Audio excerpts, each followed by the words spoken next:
for Shobha. Avatar Meher Baba ki Jai. Namita, go ahead, please. Jai Baba, how to love God. To love God is the most practical way in which to love our fellow beings. If we feel for others in the same way as we feel for our own dear ones, we love God. Number one, if instead of seeing faults in others, we look within ourselves, we are loving God. Number two, if instead of robbing others to help ourselves, we rob ourselves to help others, we are loving God. Number three, if we suffer in the sufferings of others and feel happy in the happiness of others, we are loving God. Number four, if instead of worrying over our own misfortunes, we think of ourselves more fortunate than many others, we are loving God. If we endure our lot with patience and contentment, accepting it as His will, we are loving God. If we understand and feel that the greatest act of devotion and worship to God is not to hurt or harm any of His beings, we are loving God. To love to love God as He ought to be loved, we must live Cherry, for God. Cherry's calling. Cherry's calling. Just tell Karthik to. I think she's not able to come in. To love God as He ought to be loved, we must live for God and die for God, knowing that the goal of all life is to love God and find Him as our own self. Jai Baba. I just want to read one saying which came to me in a group I'll take this liberty to please read it and I hope you don't mind. This is by Meher Please. Baba. He says, quote, to be frank and fair is a quality and characteristic of persons who are honest and have the courage to openly say out what they feel rather than to keep things in the heart or say things behind people's backs. Some take pride in that quality of being frightfully frank and hate those who do not say out things as openly. Yet, there are times when one has to discriminate. Sometimes things spoken with the best of intentions totally spoil the case, if said when silence would serve the purpose for the time being. A person sensitive and of quick temperament could probably misunderstand words spoken with the best of the intentions. If said when he is not in a mood to listen, such a person might fly into a rage, become overexcited, and be prejudiced against the best of friends or well wishers. He thereby loses the benefit of the advice and words of wisdom that would have done him good if said in quieter moments when he would have understood their import and even appreciated it. Therefore, it is not always the words and things, however frankly said, that matter, but the right time and the way they are put. Silence, even though misunderstood for diplomacy or hypocrisy, would serve the purpose better ultimately than the best of the glorifying qualities of being frightfully frank. Sometimes, the best of qualities which mankind glorifies are the worst of defects, if not used discriminately at the proper moment. Meher Baba, 11th May 1937, Nashik, LM6, page 2128. Jai Baba. That's it. Jai Meher Jai Baba. Baba. This is Kamakoti Krishnamurti, Kama. And please mute your microphones. And Nomita, that was beautiful. It just gives me an idea that maybe every day, I think you might have a homework. You have to come up with something like this. It's very practical and relevant what you just said. Thank you very much. On housekeeping, as you know, Karthik is on the road. So I volunteered to read, and my fellow aspirant Sunil Dar will be browsing through the chapters.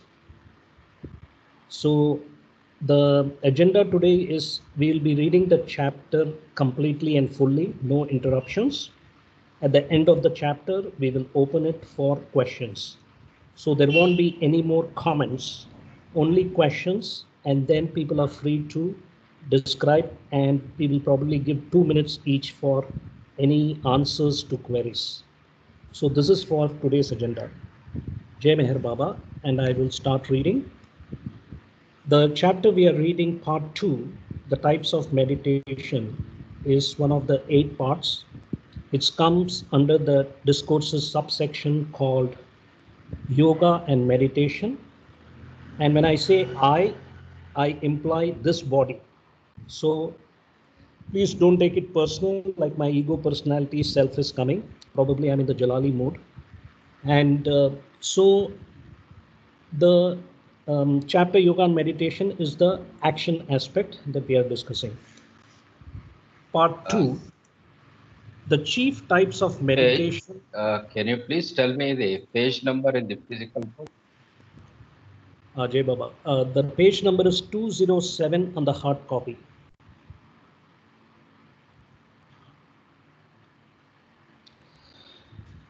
Jai Baba. Types of meditation. Part 2, the chief types of meditation and their relative value. Subtitle, types of meditation classified by 3 principles. Meditation is of different types, which can be conveniently distinguished from each other on the basis of 3 distinct principles. The function meditation performs in spiritual advancement. Number 2, the part of personality that is predominantly brought into play during the process of meditation. Or number 3, the items of experience it tries to understand. Any one of these 3 principles can be adopted for the classification of the different types of meditation. The last principle will be used while giving a detailed account of the different forms of meditation as it is most suitable for enumerative purposes. This part will make use of the first 2 principles as they are helpful in different ways in explaining the relative value of the various forms of meditation. Subtitle 2, Associative and Dissociative Meditation. With reference to the first principle, meditation has to serve the purpose of associating consciousness with the eternal truth and of dissociating consciousness from the false and unimportant things of the phenomenal world. There thus arise 2 types of meditation. Associative meditation predominantly involves the synthetic activity of the mind, anvaya, and dissociative meditation predominantly involves the analytic activity of the mind, Vyatireka. Associative meditation may be illustrated by the formula I am infinite, and dissociative meditation may be illustrated by the formula I am not my desires. Through associative meditation, the aspirant tries to unite with the spiritual ideal as mentally constructed by him. Through dissociative meditation, the aspirant tries to separate himself from the conditions that come to him as anti-spiritual. Associative meditation is a process of assimilation of the essentials of spiritual life. Dissociative meditation is a process of elimination of those factors that prevent the life of the spirit. Associative meditation is concerned with objects that are, so to say, selected from the land of light, and dissociative meditation is concerned with objects that are parts of the land of shadows. For those who don't have the copy, Sunil, are you able to page up? Oh, sorry. Could you unmute? There's a lot of noise in between. I mean mute, sorry. Okay. Are you able to hear me better now?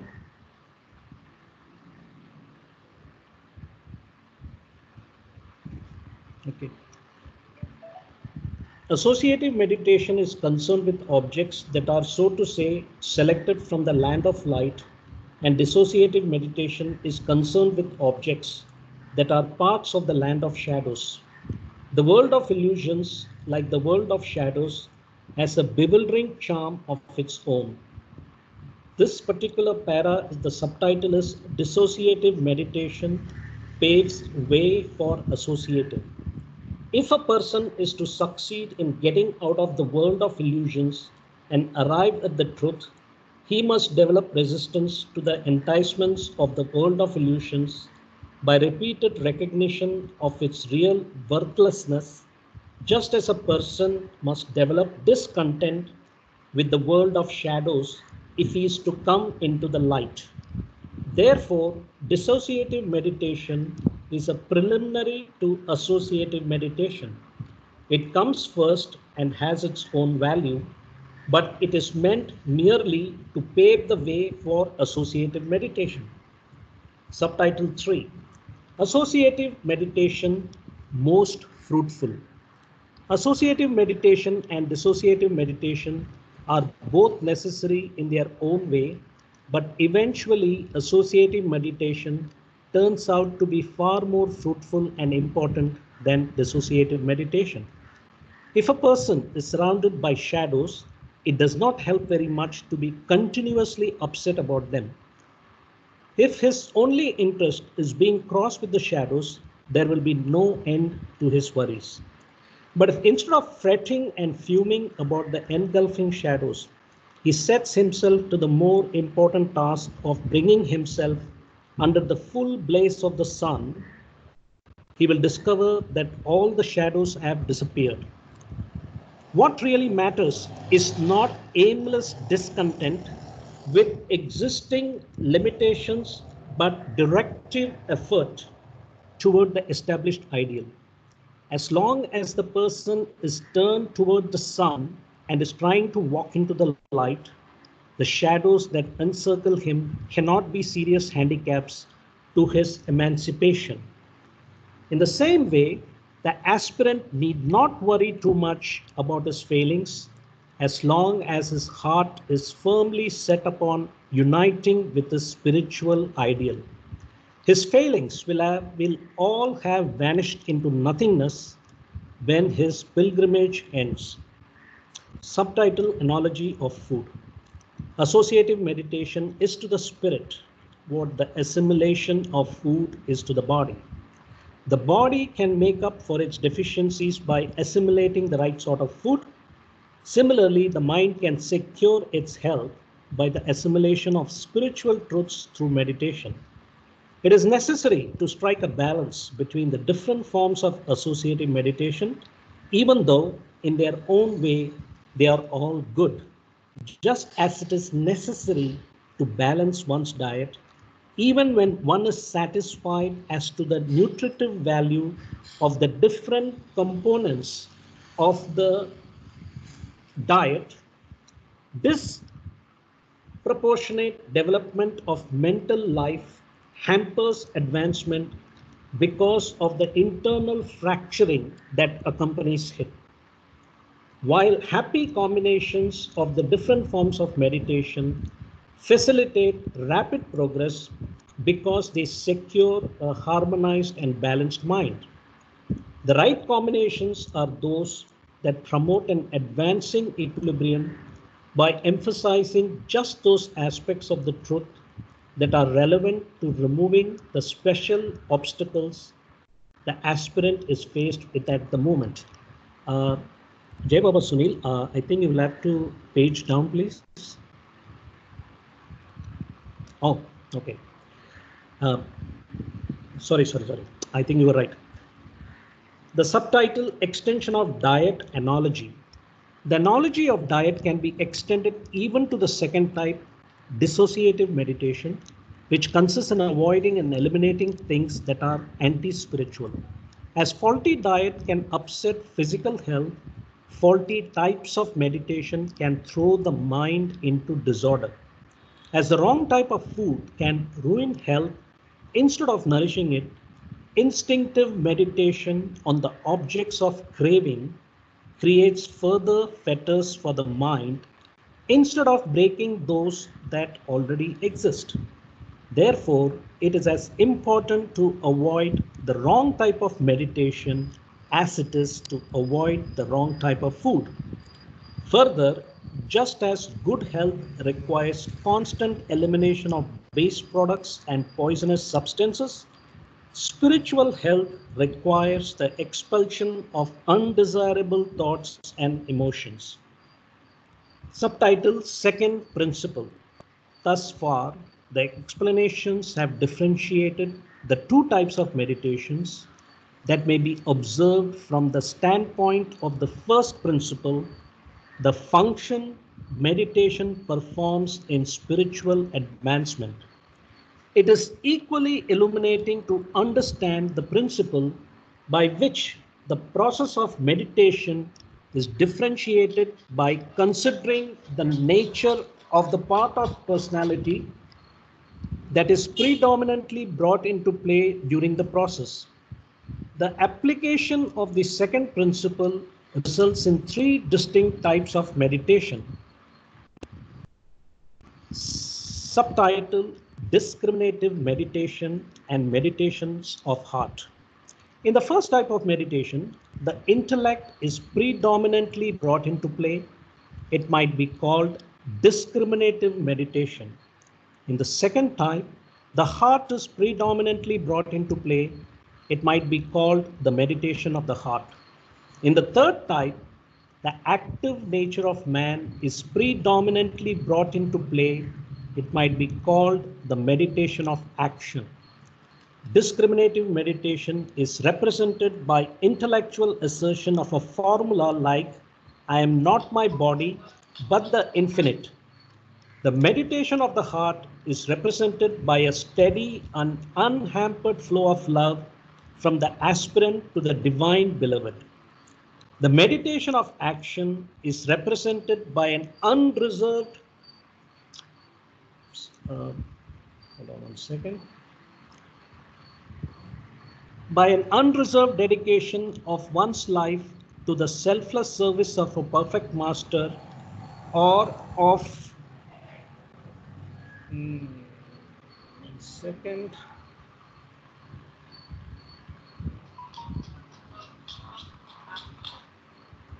hold on one second, please.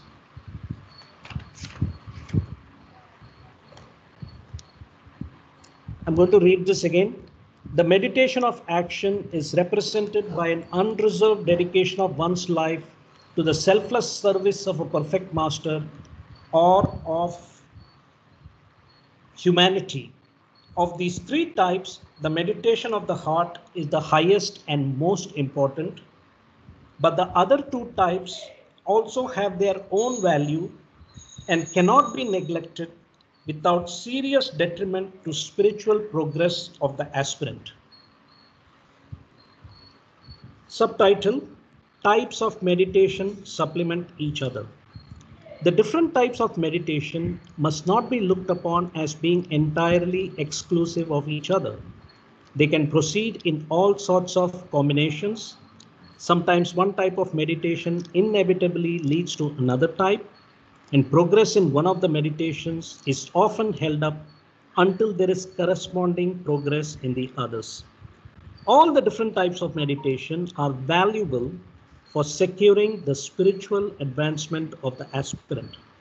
They almost always make up for mutual deficiencies and supplement each other.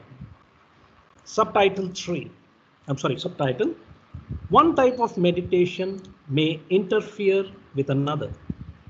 One type of meditation may also interfere seriously with the progress of another type if it is resorted to at an inopportune moment.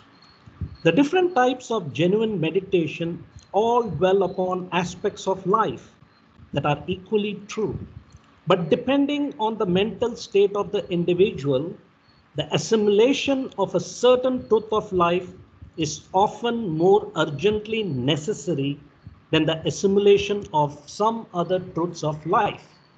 Therefore, a master never prescribes the same form of meditation to all, but gives specific instructions according to the individual needs of the aspirant. Subtitle: Need for instructions from master. The type of meditation necessary in a particular situation often cannot be correctly ascertained by the aspirant for himself.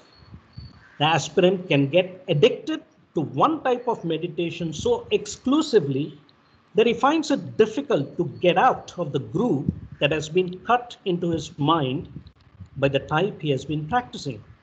He fails to see the importance of any other type of meditation and is not drawn to it. Of course, the aspirant himself may come to feel his own deficiency along a particular line. But just as many medicines are disagreeable to the patient, the types of meditation that are really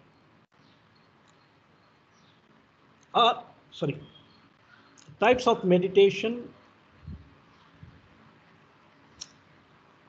I'm sorry. Need for instruction.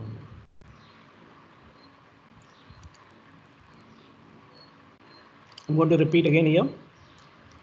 But just as many medicines are disagreeable to the patient, the types of meditation that are really indicated in a specific situation often seem distasteful to the aspirant and is disinclined to take to them. The help and advice of a master are indispensable on this point.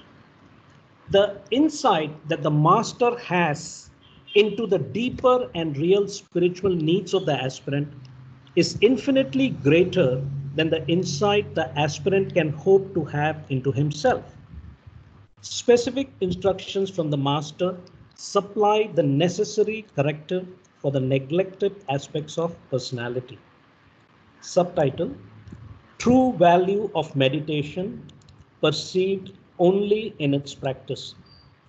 Although the aspirant may start with an initial aversion to the type of meditation he needs, he becomes interested in it when he sees its real value and purpose. He can come to appreciate the real value and purpose of a particular type of meditation only when he has tried it. It is not possible to discover the value and possibilities of any type of meditation by purely theoretical speculation about that mode of meditation. Such purely theoretical guesswork may have some superficial results, but it fails to fathom the real unity of meditation. Like many other things of spiritual importance, meditation yields its full significance after the person has gotten into it and not when he's trying to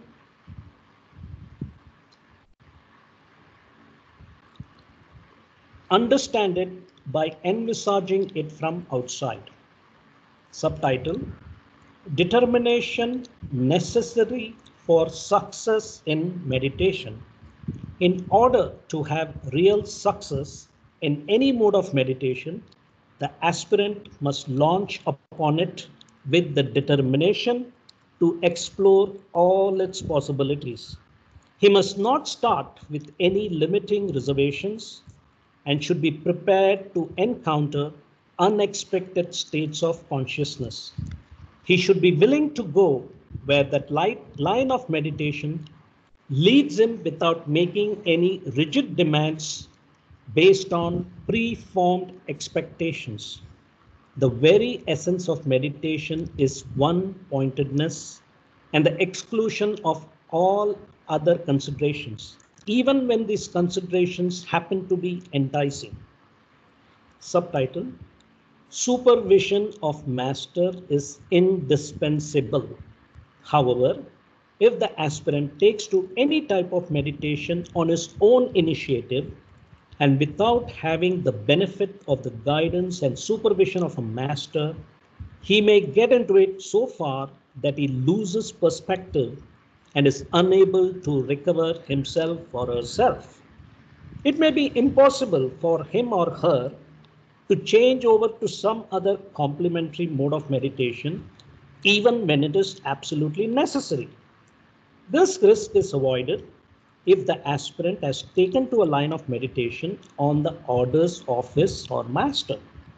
When he or she is under the guidance and supervision of a master, the master not only can ask the aspirant to halt at the right time, but also can actually help him or her get out of the grooves cut by his or her previous meditation. Subtitle: Illustrative Story.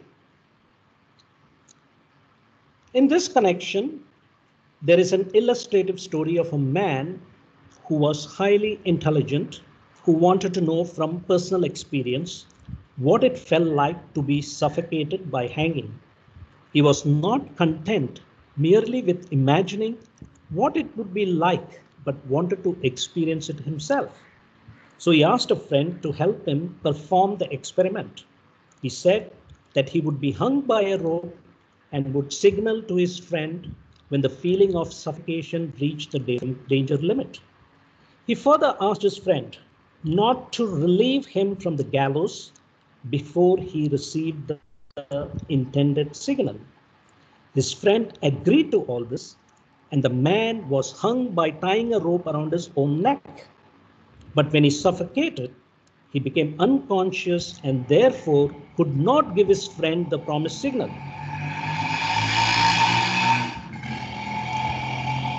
The friend, however, was wise, finding that the suffocation of the man had really reached the danger point. He went beyond the limits of his agreement and relieved the man just in time to save his life. The man was saved not through his own thoughtfulness and precautions, but through the wise discretion of his friend. In the same way, it is safer for the aspirant to rely upon the master than upon any provisions of his or own making. Jai Meher Baba. I will open this to the forum to ask any questions. Go ahead, please.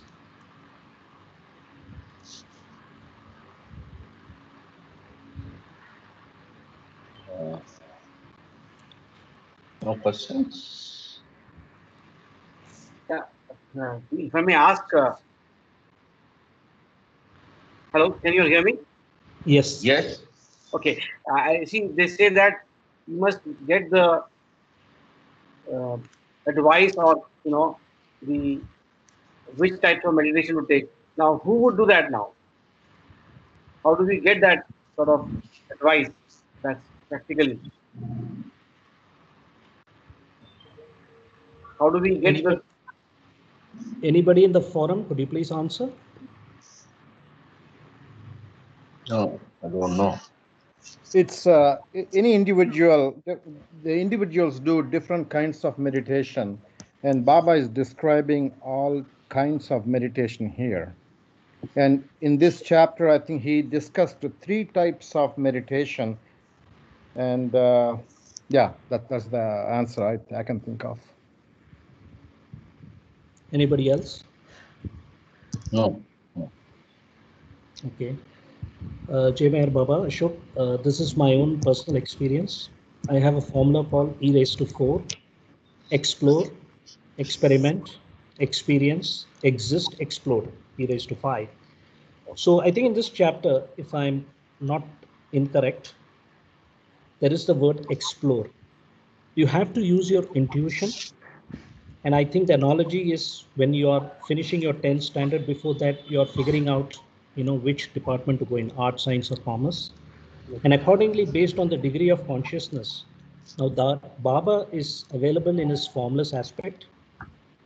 You have to do the exploration, and intuitively you will know how you feel, whether that particular form of meditation, whether it's Bhakti Yoga, Karma Yoga, Jnana Yoga, Raja Yoga, is suitable or not. This is my experience. Jai Baba. Okay. Thank you. So basically, we'll have to take the path and see. So only caveat or only question which arises or doubt arises is that he says if you get into a particular meditation, you can't come out of it. So that's something that's one message. So you have to experience and see how it works. To each his own. I think that's the answer. Then. To each individual, his own method or his own steps. Anybody else would like to explore this? No. One more thing, Uh, Ashok, I would like to mention that you're correct. We should not get addicted to any form of yoga or meditation. These are all tools or scaffoldings. Even reading Baba's discourses and God speaks are like scaffolding. Once you receive the gift of pure love from the perfect master, then you don't need any of this. You can just effortlessly live in Baba's love. Jai Baba. Jai Baba. So Thank you. Sunil, we can go to the next chapter, please. I got a question to ask you.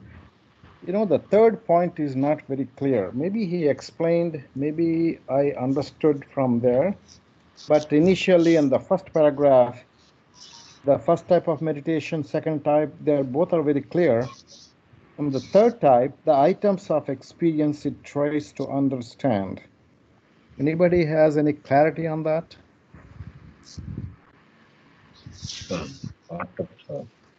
The first paragraph, sir.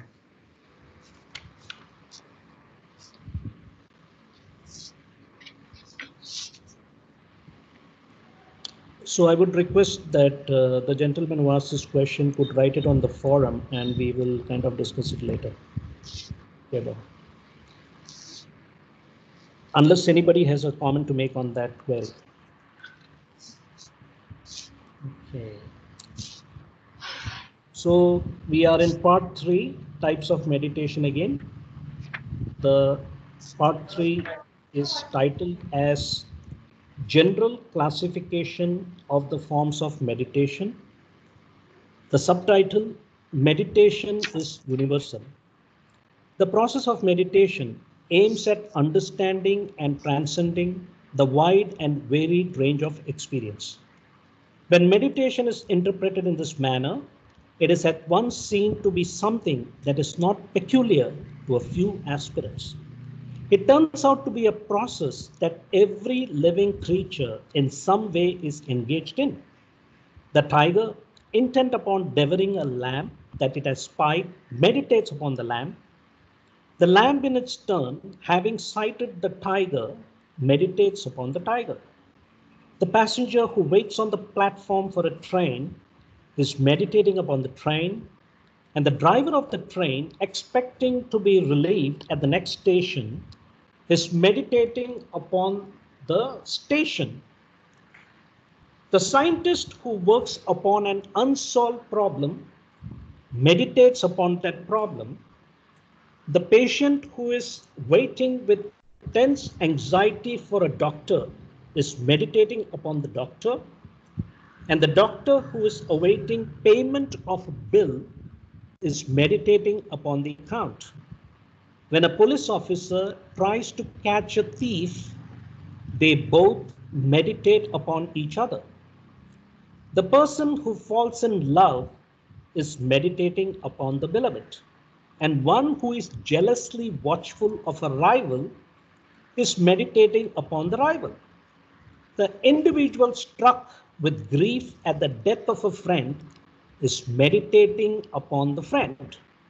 Someone who seeks revenge upon an enemy meditates upon the enemy.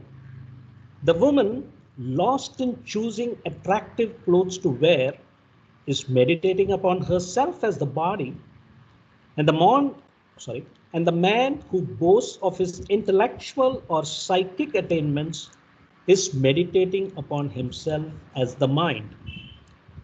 Subtitle, Spiritually Important Meditation. All these are, in a way, forms of meditation. But in spiritual discourses, the term meditation is usually restricted to those forms of meditation that tackle the problem of understanding experience intensively and systematically. In the above examples, meditation is a result of a natural application of the mind to the objects with which it is presented.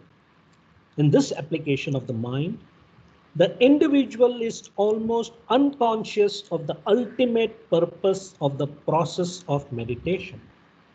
In the realm of spirituality, however, Meditation in the initial stages at least is deliberate.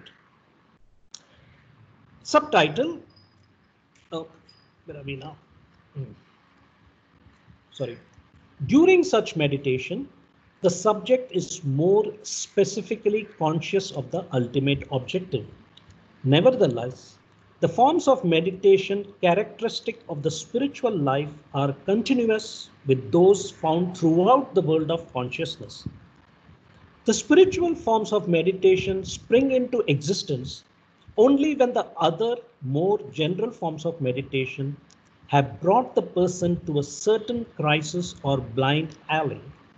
That is forced to choose the object of meditation in the light of some spiritual ideal and must also revise the manner of meditation he may have become accustomed to. Subtitle: Generalized and Specialized Meditation.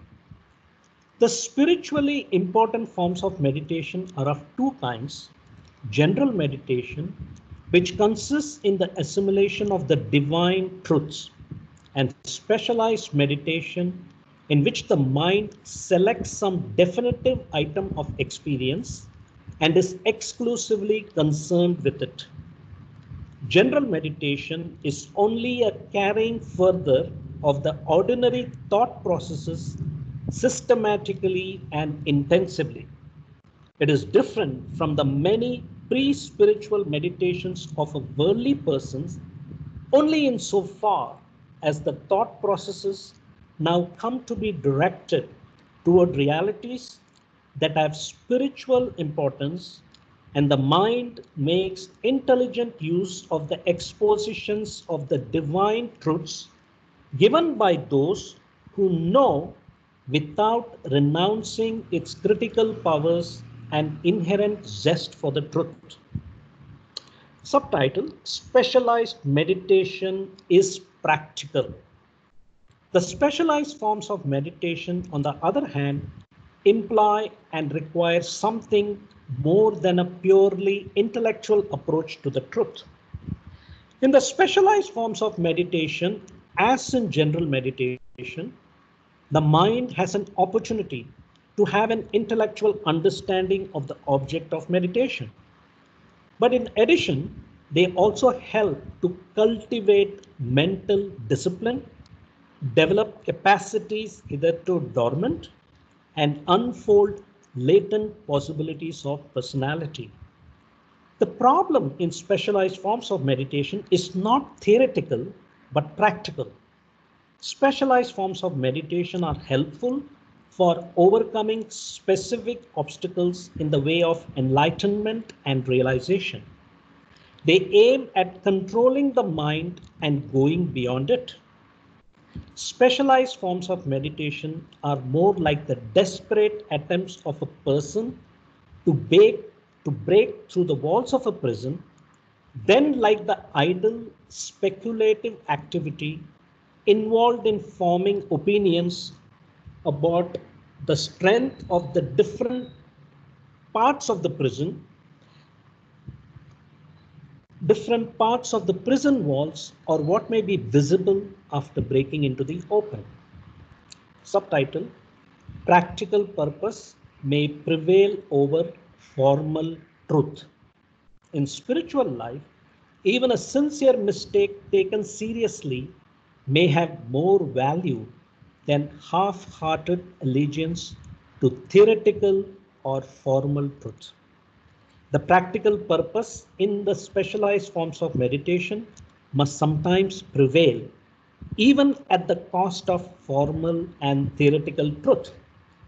Thus, in meditation, while concentrating on a particular form or formula, no other form or formula can be allowed access to the mind, although intrinsically this other form or formula may have the same or even greater spiritual importance. If an aspirant has been meditating upon the form of one master, he has to exclude from his mind all ideas of any other masters, though they are as perfect as the master on whom he is meditating. The formula of intensive thinking on the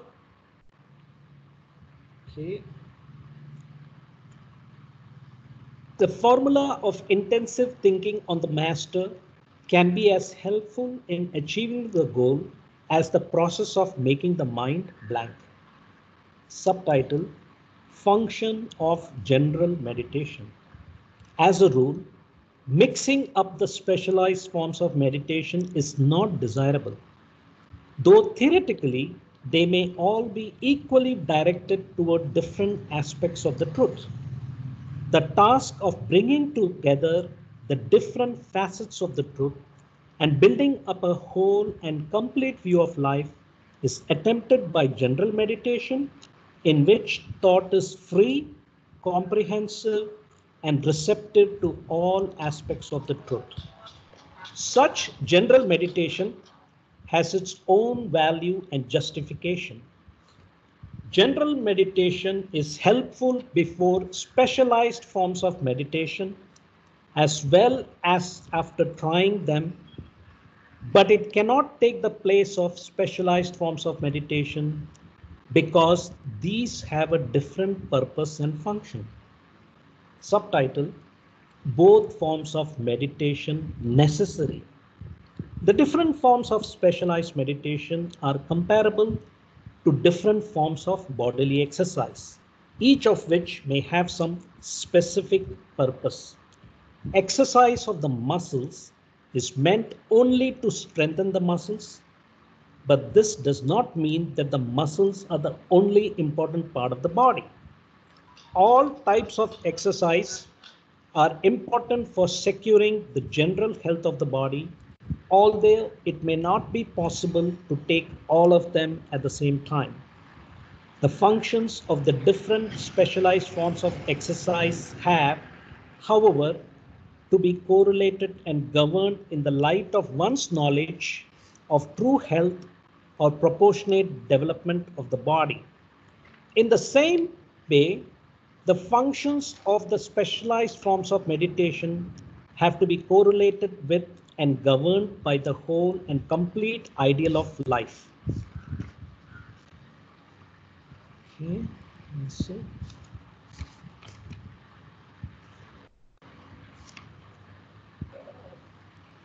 This the aspirant constructs through the process of general meditation or unrestrained thought, which knows no law except that of finding the truth in all its aspects. Just as specialized forms of meditation cannot be replaced by general meditation cannot be replaced by specialized forms of meditation. Both are necessary and have their own value. Subtitle: Different specialized meditations. For enumerative purposes, the different specialized forms of meditation can be conveniently classified according to the third principle on the basis of those items of experience the mind tries to understand. Human experience in all its variety is characterized throughout by the dual aspect of subject and object. Some forms of meditation are concerned with the objects of experience, some are concerned with the subject of experience, and some forms of meditation are concerned with the mental operations that are involved in the interaction of the subject and the object. Thus, three kinds of meditation are defined.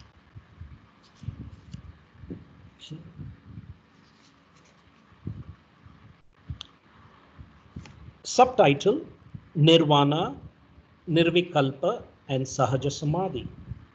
All the forms of meditation that the aspirant or sadhak might adopt can ultimately culminate through the grace of a perfect master in the goal of the Nirvikalpa state. Nirvikalpa Samadhi, or divinity in expression, is the experience of the Nirvikalpa state of uninterrupted, spontaneous self-knowledge of a God-realized being or Siddha. It is preceded by nirvana or absorption in divinity. The Sadgurus experience Sahaja Samadhi or divinity in action, which is preceded by the states of nirvana and nirvikalpa. Sahaja Samadhi is the effortless and continuous state of perfection of the Sadgurus, while it is the very life of the avatar. Now, this is a table of general classification of the types of meditation. So, there were three principles or the types of meditation. The first one, which talks about the varied forms of meditation before a person becomes an aspirant. The second type of meditation is forms of meditation of the aspirant or sadhak. Under that, there are two types, subtypes. Number A, general meditation and the assimilation of divine truths. And B, specialized meditation, which selects some definitive items of experience. Now, under general meditation, there are three types. Number one, philosophical thinking. Number two, hearing discourses from the masters. Number three, reading the written expositions of the masters. The forms of meditation of the aspirant called specialized meditation, which selects some definitive items of experience. There are three kinds. Meditation concerned with the objects of experience. Number two, meditation concerned with the subject of experience. Number three, meditation concerned with mental operations. The third type of meditation, which is called Sahaja Samadhi or divinity in action of Sadgurus, the avatar. One is nirvana or absorption in divinity, and nirvikalpa samadhi or divinity in expression. Subtitle, Table of General Classification. The general classification of the types of meditation has been given in the table of general classification, which serves to summarize this chapter, part 3. Among the different kinds of meditation mentioned in this table, the varied forms of meditation that are encountered before becoming a sadhak have already been illustrated in the beginning of this part. The different forms of general meditation will be dealt with in part 4. The different forms of specialized meditation, along with their subdivisions, will each be explained individually in parts 5 and 6. Nirvikalpa Samadhi and Sahaja Samadhi will be explained in parts 7 and 8. Avatar Meher Baba Ki Jai. We are open to questions.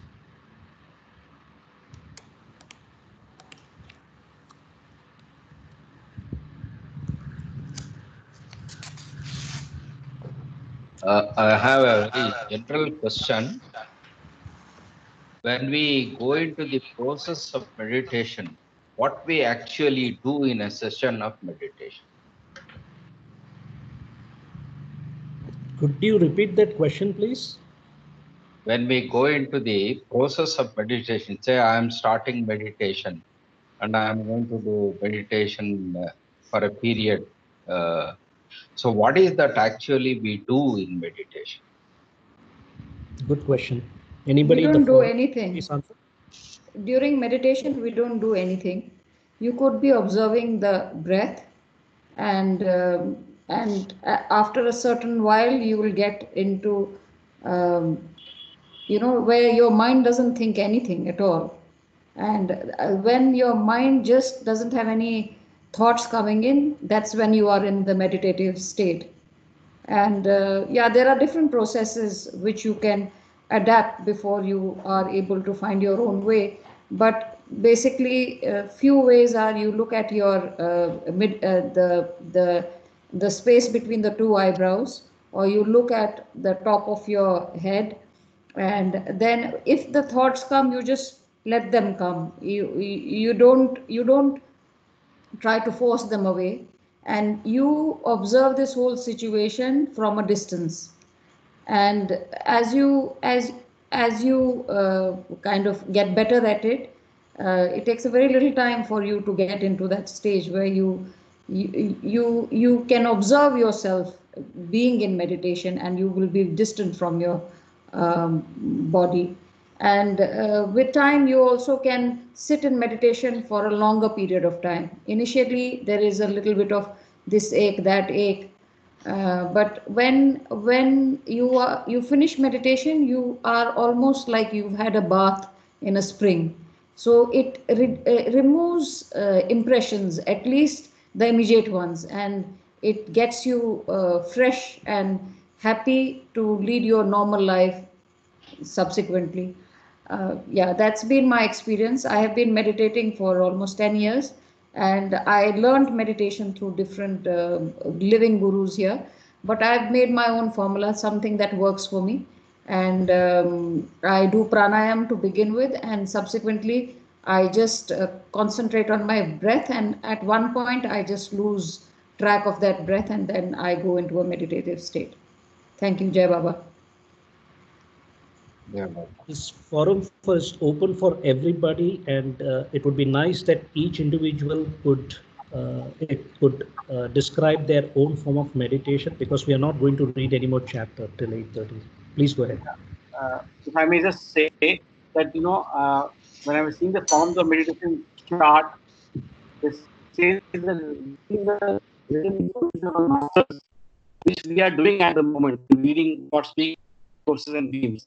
So can we say that when we are concentrating for 1 hour just reading or analyzing discourses, would that also form a part of general meditation? Because here we have total concentration is on the what we are reading. So I was just thinking in my mind that what we are reading is also a part of general meditation.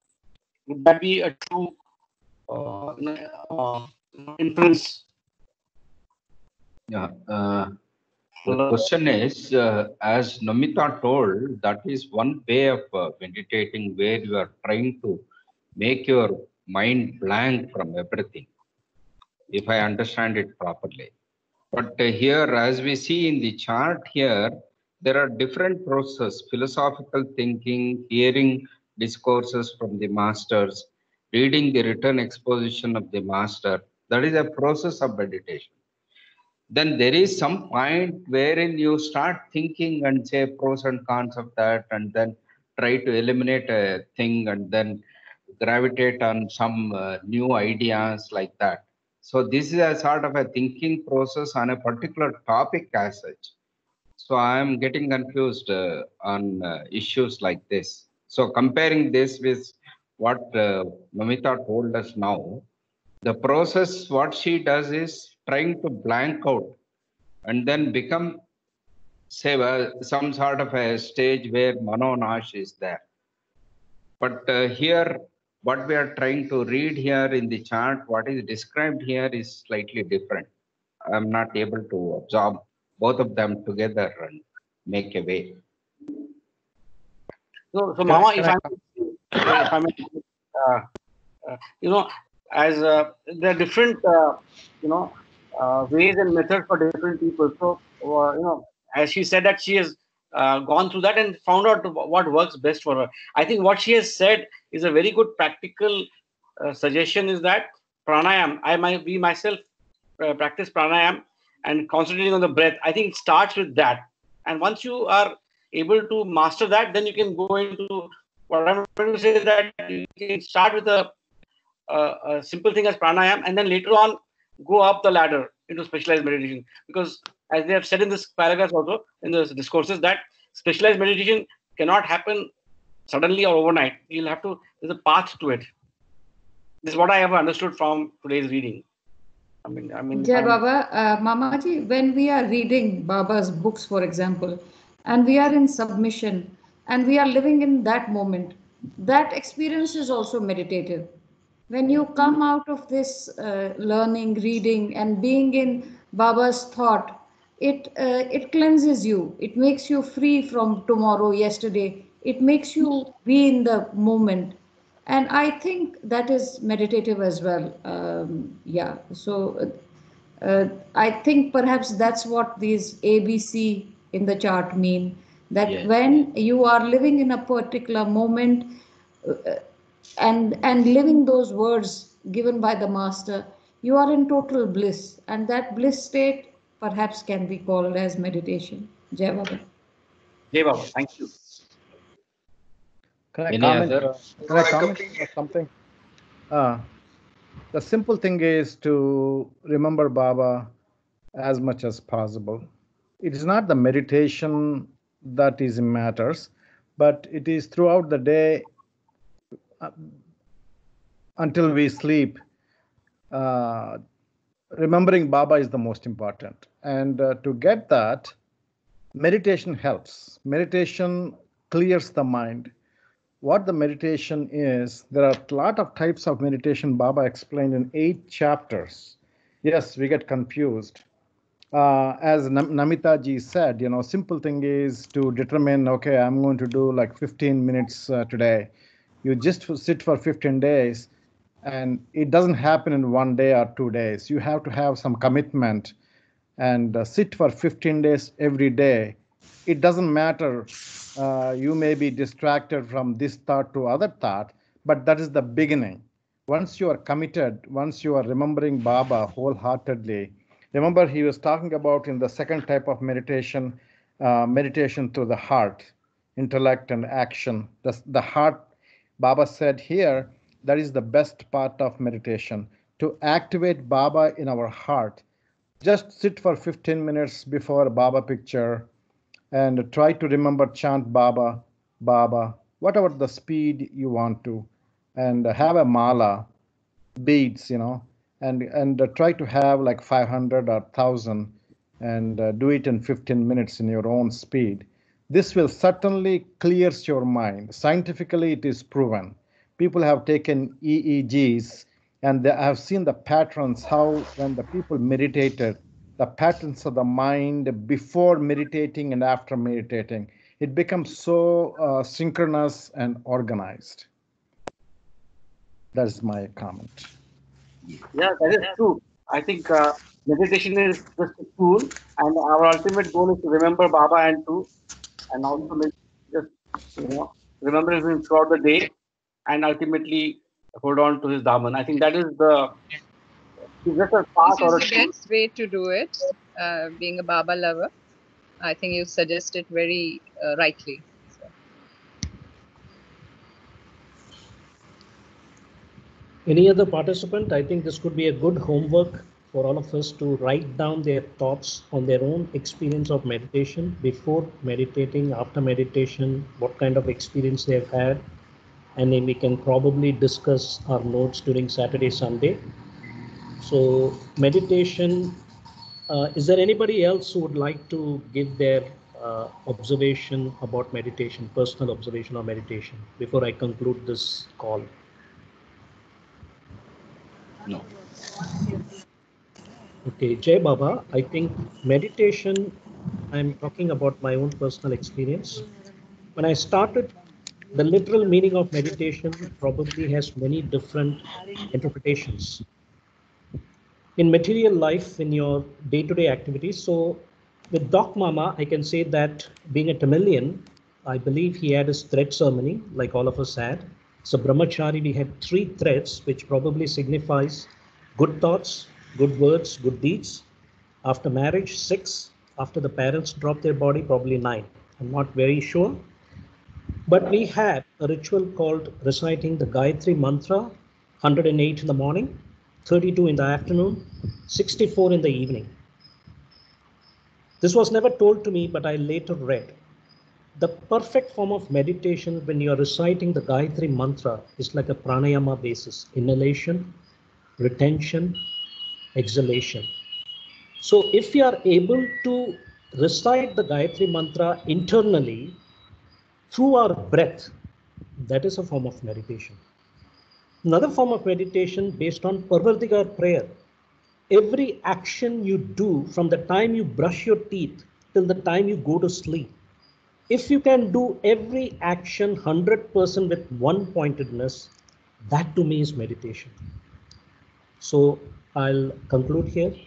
If anybody else would like to add, please go ahead.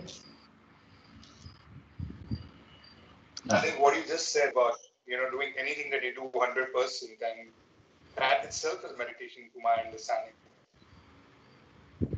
Anything that comes to your way. Right. So Karthik Balasubramaniam, are you there? Yeah. I am there. So I think you have anything to say on meditation, buddy? I'm still figuring it out. I think you're meditating in the car driving.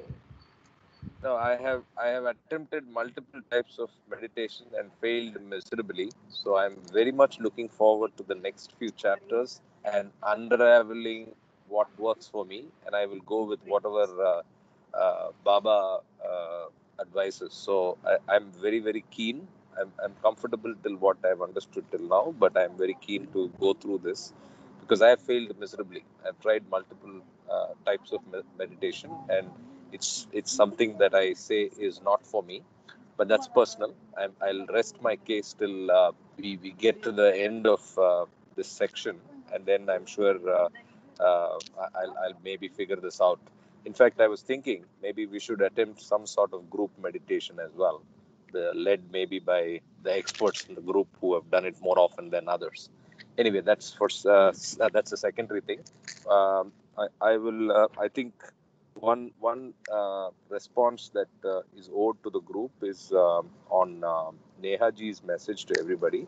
So I want each one of us on the call to just reflect and respond with your thoughts individually to the group, but individually and mandatorily, so that we take a call based on the feedback that we receive from everybody, just as we have done in everything till now. Everything till now, we have used a vote. We have put things to a democratic vote, and then based on that, we take decisions. In the same way, welcome all the people. Not welcome, I insist on all the people to kindly put in your thoughts, go through what has been said, and feel free to air your views, and then we